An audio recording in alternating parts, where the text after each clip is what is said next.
Praise the Lord everyone. आज एक बहुत ही ब्लेस्ड मैसेज मैं आप सभी के साथ शेयर करना चाहती हूँ। लूका 9 और 28 आयत में लिखा है, इन बातों के कोई 8 दिन के बाद वह पतरस, यूहन्ना और याकूब को साथ लेकर प्रार्थना करने के लिए पहाड़ पर गया। जब वह प्रार्थना कर ही रहा था तो उसके चेहरे का रूप बदल गया और उसका वस्त्र श्वेत होकर चमकने लगा।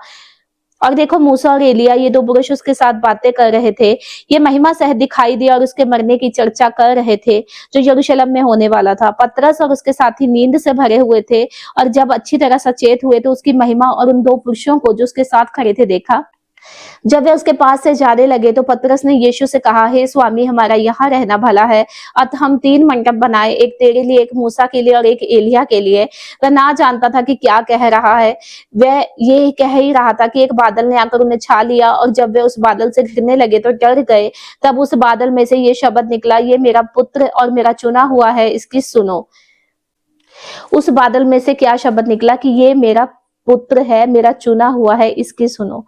पतरस ने जब अपना सजेशन दिया कि हम यहाँ 3 मंडप बनाएंगे, एक मूसा के लिए, एक एलिया के लिए और एक यीशु मसीह के लिए, लेकिन उस बादल में से शब्द निकला कि ये मेरा प्रिय पुत्र है, जीसस मेरा प्रिय पुत्र है, इसकी सुनो। परमेश्वर ने एक मैसेज दिया यहाँ पे। आज लोग क्या करते हैं, जो उनको नजर आता है वो उस हिसाब से अपने फैसले लेते हैं, अपने डिसीजन लेते हैं, उस हिसाब से प्रार्थना भी करते हैं, लेकिन परमेश्वर की बातों पर मन नहीं लगाते। आज लोग क्या करते हैं, वो लोग परमेश्वर को सजेशन देते हैं अपने समझ के अनुसार, लेकिन परमेश्वर ने क्या कहा, ये मेरा चुना हुआ है, इसकी सुनो। परमेश्वर से कुछ पाने के लिए हमें परमेश्वर की सुननी पड़ेगी। कैसे सुन सकते हैं हम प्रभु की? बाइबल में जो लिखा गया है वो मानकर हम परमेश्वर की सुन सकते हैं। परमेश्वर के जो अभिषिक्त दास प्रभु ने खड़े किए हैं, जो आपके स्पिरिचुअल फादर है, स्पिरिचुअल मदर है, जो आपकी लाइफ में है, आप उनकी सुनकर परमेश्वर की सुन सकते हैं। आप पवित्र आत्मा की सुनकर परमेश्वर की सुन सकते हैं। उसके हिसाब से आप चलें। पतरस ने तो अपना सजेशन दिया कि हम यहाँ पे 3 मंडप बनाएंगे, जो उसने अपनी आंखों से देखा, संसारिक आंखों से, पतरस ने वही बोला। लेकिन परमेश्वर ने क्या कहा कि ये मेरा चुना हुआ है, इसकी सुनो। आज बहुत सारे लोग अपने स्पिरिचुअल फादर की भी नहीं सुनते, लेकिन वो परमेश्वर के चुने हुए हैं। आपको उनकी सुनना है, तभी आपको ब्लेसिंग मिलेगी।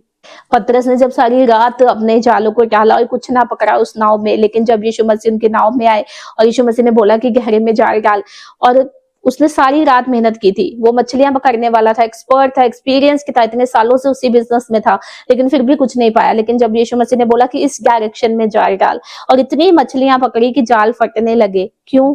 क्योंकि यीशु मसीह ने उसको ब्लेस किया, परमेश्वर ने उसको ब्लेस किया। और पतरस कैसे ब्लेस हुआ? क्योंकि उसने यीशु मसीह की सुनी थी। उस टाइम पे जब परमेश्वर ने बोला कि ऐसे जाल डाल, गहरे में डाल, तो उसने परमेश्वर की सुनी थी, मना नहीं किया था।